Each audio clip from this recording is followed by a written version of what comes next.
Hello beautiful soul! Welcome back to my channel. This is my channel from Japan, kabayan Sagittarius. This reading is for you, second half ng July 2026. Maraming salamat muna sa mga subscriber, yung subscriber cross-watcher at sa mga bagong pasok dyan. Welcome na welcome kayo sa bahay ni Ate Aimee.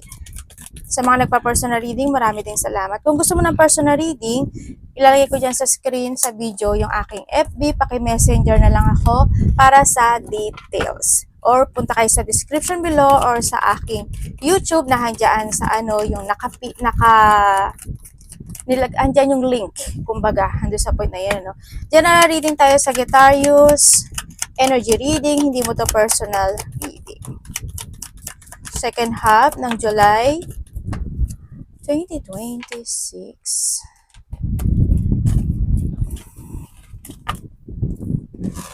Okay, tingnan natin sa Sagittarius. Lagi niyong tatandaan na tayo is vice versa. Sagittarius. Tingnan muna natin ha, aba.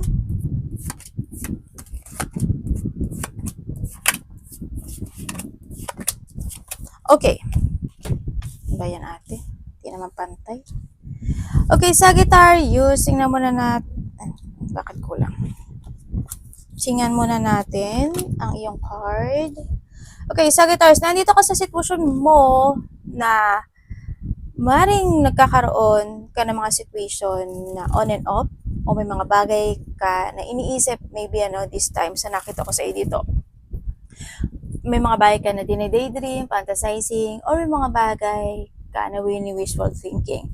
It's more on thinking din sa iba sa inyo. Siguro na doon yung point na nagkakaroon ka ng mga dissatisfaction, pwedeng sa mga nakakausap mo, sa mga ginagawa mo, o sa mga sitwasyon na hindi mo alam paano gawin o solusyonan or kaliwa or kanan. Pwedeng na doon sa point na yun or pwede rin na sa point na sometimes maybe you're feeling bored o kaya is nagkakaroon ka ng mga self-questioning. Pwedeng sa iba is ganon. No, kung ano at kanino at kung saan man yan, pwedeng nato sa point na yon. Andito yung point din na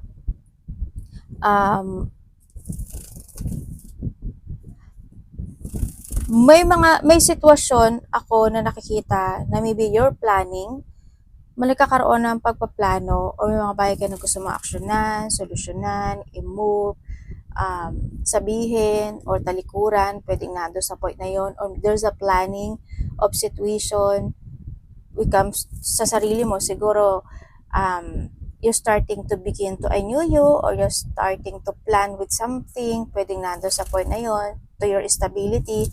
Yun ang nakikita ko sa iba sa inyo. Andito na rin yun sa point na may mga project or may mga pakikipagsapalaran na sitwasyon ako na nakikita sa iyo. Also sa iba dito is a challenge na magaganap o mangyayari sa iyo. Sa iba, challenge ito na magkoconnect ang iyong kaperahan. Sa iba, challenge ito na magkoconnect ang isang lalaki.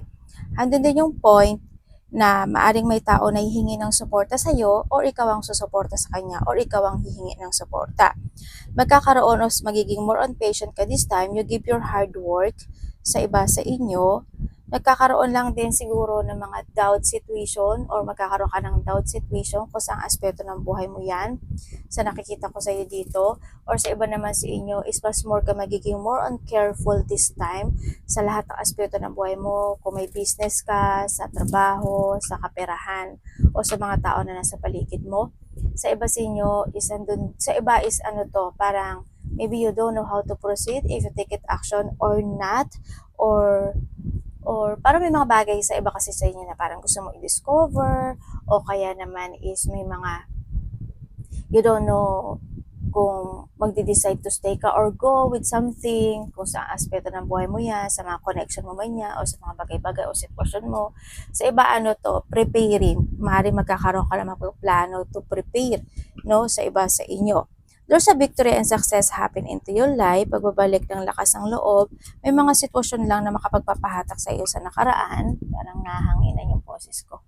Yun ang nakikita ko dito, may babae nakakausap sa iyo, ang nakita ko, or ikaw ang kakausap sa kanya. Dito yung point na maaring itong tao na to is may mga sasabihin sa sayo about pagbabago or ikaw ito sa kanya, or may mga changes situation na pag-uusap. Pwedeng itong tao naman sa iba sa inyo, lalaki man siya o babae, kasi may support nga ako nakikita sa inyo, maaaring may susuportahan ka talaga, no, sa iba sa inyo. Pero lalaki kasi siya. Isa nakikita ko dito. Pero may maring iba sa inyo is may babaeng susuporta sa iyo. May mga tattoo kayo sa kamay? Dito. Nakita ko ang tattoo. Yun ang nakikita ko. And then also is pag-uusapan ka raw. No, pag-uusapan ka, may goal ka daw na makakamit, or sa iba sa inyo is yun nga, victory and success. Sa iba may mga ilelet ko ka or ikakat. Sa iba transformation to. May babaguhin ka daw sa sarili mo or may mga pagbabago magaganap sa iyo. Daw sa new journey happen into your life, may taong nalulungkot. Meron kang pinag-iisipan na gusto mong i-let go.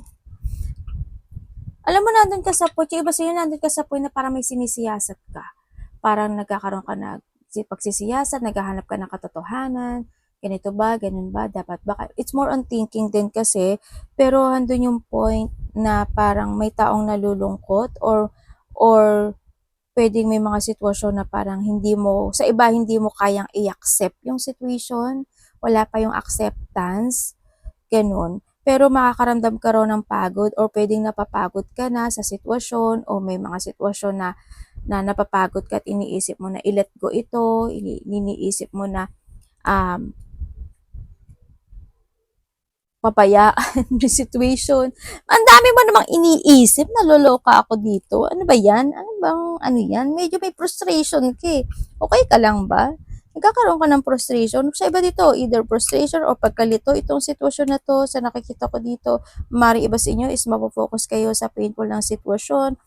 Yung iba kasi sa inyo, you are feeling trapped, you're feeling stuck. Mag-ingat kayo sa no, sa matutulis na bagay. Magpapadoktor ka ba? May doktor ako nakikita. Hindi ko alam but ikaw or maybe lalaki, may doktor eh. Hindi ko alam kung maintenance ba siya, doctor, confined, paralyzed, or check up maybe sa iba. Basta meron akong ganun nakikita. Something doctor ako nakikita. Babae man yan o lalaki. Sa iba sa inyo. Yun. Kasi may tao rin din may sakit eh. Dito. May mga time daw na mananakta yung ulo mo o yung paa mo. Basta maingat kayo sa matatalim o matutulis na bagay. Yan. May mga bigla ang magaganap o mangyayari o na mapoprostrate ka raw. Sa iba sa inyo. May mga bagay o sitwasyon ka na gusto mong itama. Gusto mong aksyonan, gusto mong itama, gusto mong desisyonan. Ang daming isip naman yan. May something dito. Di ba? Nakita ko pa yun. Kakulay na nga. Nakita ko pa. Makaka-receive ka daw ng text message communication sa isang taong connected na sa iyo. Tao sa nakaraan. Pwedeng kapatid, anak, magulang, karelasyon. Basta connected ito sa'yo. Either mas bata ito sa'yo or mas matanda or same age kayo nitong tao na ito, ha? Okay, Sagittarius. We have the lion. Ibig sabihin is nandun yung point. Connected ka ba kay Leo? Yan. And then also is, iba sa inyo is, may mga action ako na nakikita sa iba sa inyo. Ibig sabihin, may mas more ka magiging aware, action, or may mga action ka na ng mga bagay o sitwasyon. Kanya, kung saan aspeto ng buhay mo yan. Sa iba sa inyo, may good fortune. Congrats, kasi may good fortune na naghihintay. Baka makakita ka ng lion, pictures, or mahilig ka sa lion, or punta ka ng zoo, o yun ganun, or makakita ka ng beetle. Alam mo, lucky yan, beetle. Lucky siya. Yan, yung beetle na na kulay green siya, tapos parang may gold siya. Basta parang pagka tinapatan mo siya na nag-gold siya. Green siya as in, tapos may goldish siya na color. Lucky yon. Yan. Lalo na pa may dumating sa bahay nyo na ganito. Ibig sabihin may darating na good fortune sa inyo. There's a luck. Okay, congratulations sa iyong good fortune. Sa iba sa inyo, maaring may tao na magko-commit sa iyo, tao sa nakaraan, dahil maaring hihingi ng suporta or hihingi ng tulong. No? Sa iba sa inyo. May September ka O sa September, maaring may taong connected ka na birthday is September. September also is birthday niya hanggang September. O kaya sa September kasi is also this 9 hours, 9 days, 9 weeks, 9 months. Or this September, ito sa sitwasyon na ito, marami kang iniisip. Maraming gugulo sa isip mo. May mga tao na hindi kayo magsa-same page or may mga tao na pwedeng salungat, mga ganyan. Pero it's more on thinking. Nagmamadel kasi itong sitwasyon na no, yan. Maraming pag-iisip na magaganap o mangyayari sa iba sa inyo. And advice from a friend. Maaari makaka-receive ka ng advice from a friend or ikaw ito sa kanya. Tandaan nyo, what comes sa friend kasi is hindi lang yan as in friend, kapatid, anak, magulang, karelasyon, kaibigan, kung sino man iyan, may taong matigas ang ulo at masyadong agresibo. Ganun din.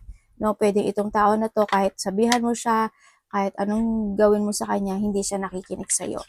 Pwede nando sa puni or siya ito sa'yo. Vice versa sa iba sa inyo. May windfall kang darating kasaganaan. July. Also, we have the July. Pwede itong July, no? Nado sa point na yon. O kaya July is may kakilala ka na. July ang birthday. Ganyan. Sa iba naman sa inyo is this is 7 minutes, 7 hours, 7 days, 7 weeks. Sumahin nyo na lang, no? Yan. Yung mga unexpected situation, ako nakikita, ito kasi wave yan, di ba?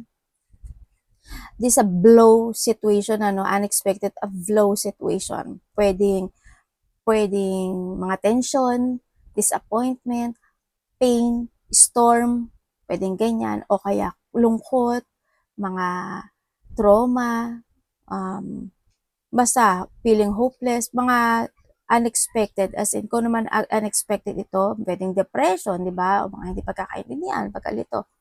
Yan, ingat natin na pa rin natin yung card mo. Yan, be prepared and butterfly a change for a better. Ito yung mga unexpected changes, no? Kung sa sarili mo, yan, magkakaroon ng mga unexpected changes into your life, unexpected decision, unexpected letting go, unexpected, basta it's a changes or may mga bagay na need to change, no?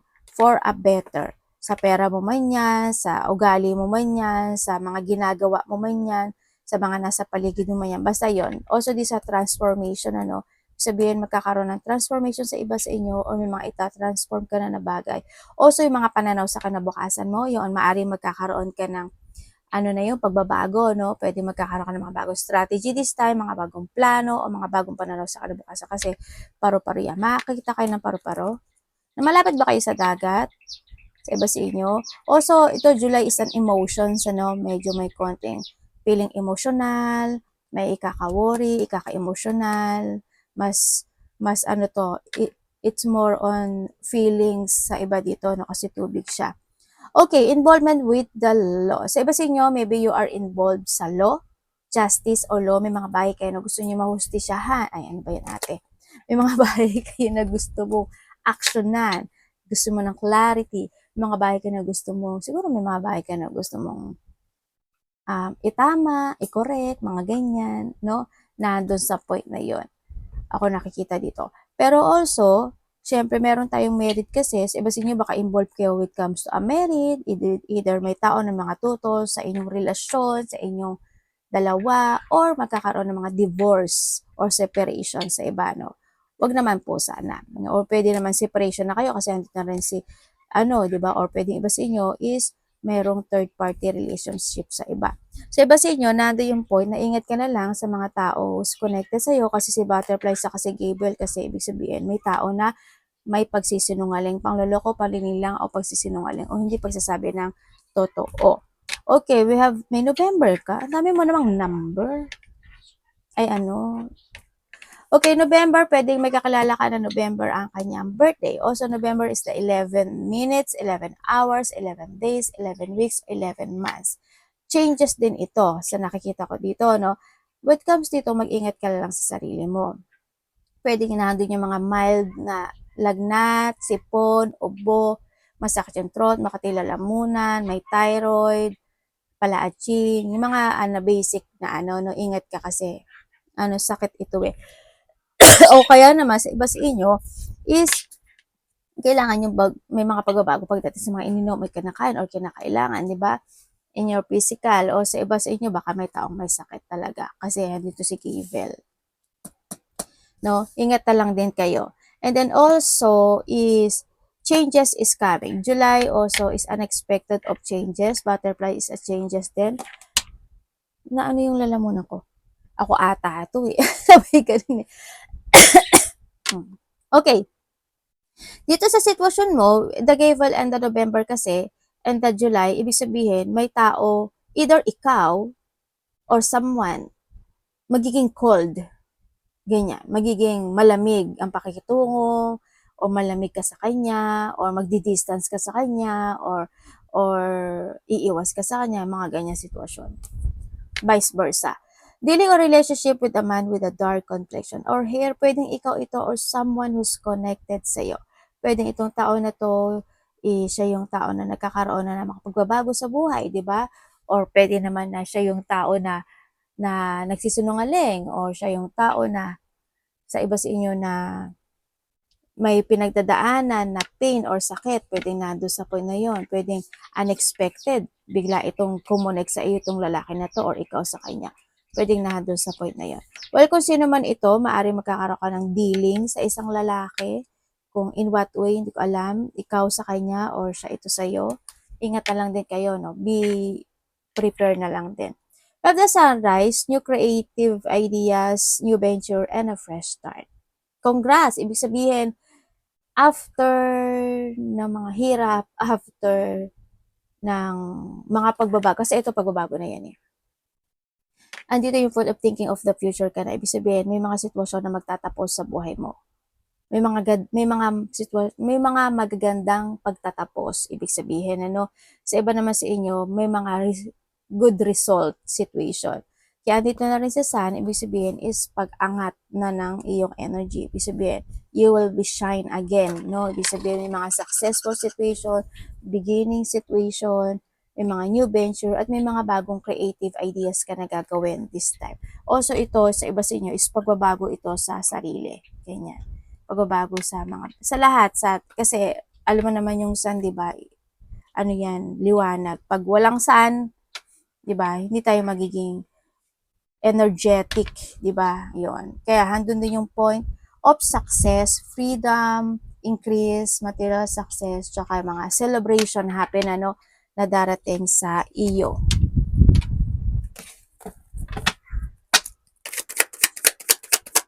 Sagittarius.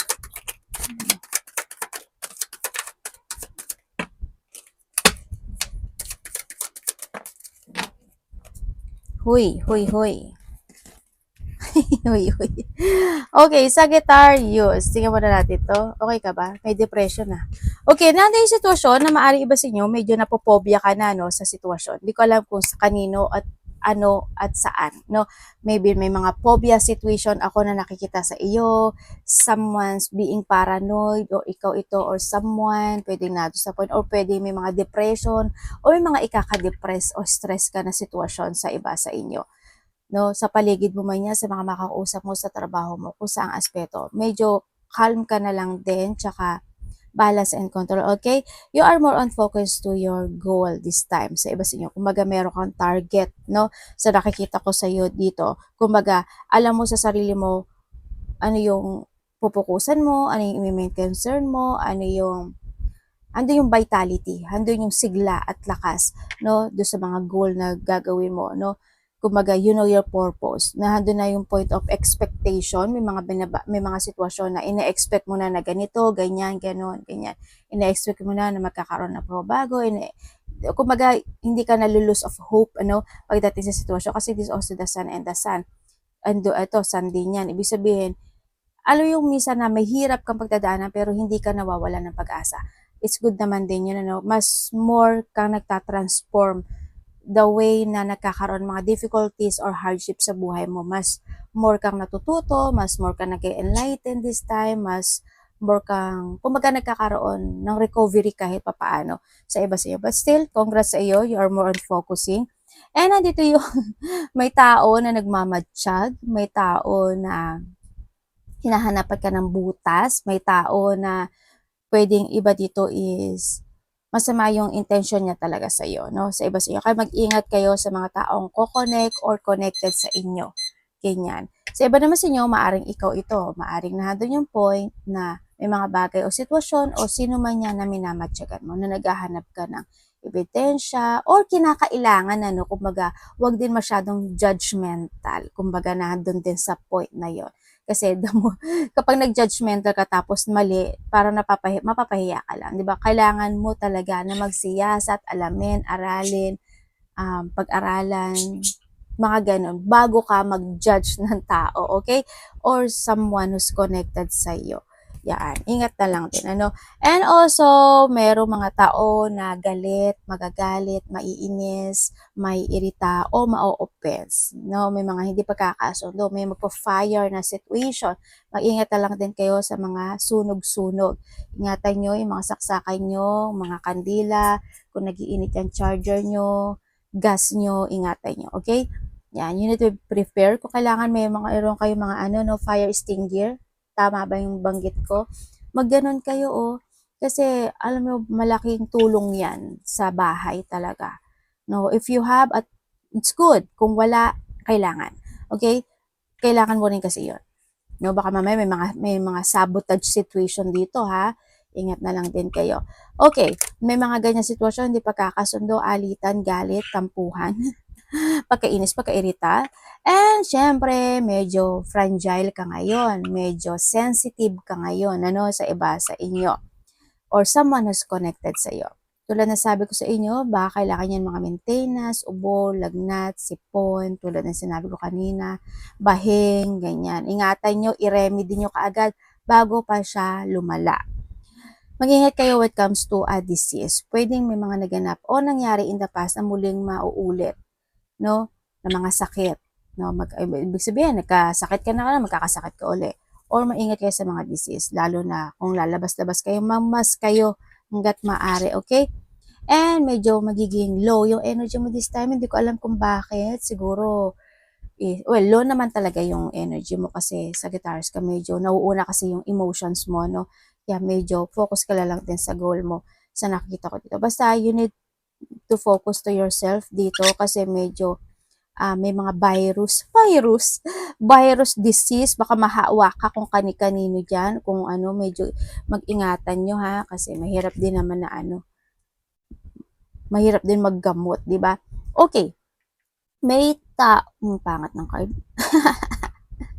Okay, dito sa sitwasyon is you need to pay attention, ano. You need to pay attention sa health issue mo, sa sarili mo, sa mga tao na makakasalamuha mo, sa mga tao na nakakausap o nakakasalamuha mo. Yan, ingat ka na lang. Siyempre, kung may mga protest is, huwag na lang kayo sumama sa mga protesta na yan. No, hindi rin naman yan makakagod, no. Kumbaga, nasa sayo yan, no. Kumbaga, handun yung point na sumama ka man dyan, well, it's your choice. Kasi ayoko din naman magsalita kasi hindi naman ako nasa parte nyo, di ba? Yun. Pero pag-isipan mo pa rin maigi, kailangan mong alamin siya sa ating mabuti bago ka sumama sa mga ganyan, di ba? O kaya, bago ka magalit, bago ka mainis, mairita, or bago ka mag-action o mag-desisyon, o mag-move sa isang aspeto ng buhay mo, kung saan man yan, pag-isipan mong maigi yung advance and disadvantage, tama ba or hindi. Okay? Nandun sa point na yon. Yan. Dito sa sitwasyon mo, kasi meron tayong gable, siguro may mga bagay ka talaga na gusto mo talaga na itama, ano, sa iba sa inyo, na may mga naiinis ka na. Ganito, ganyan, ganun, ganun.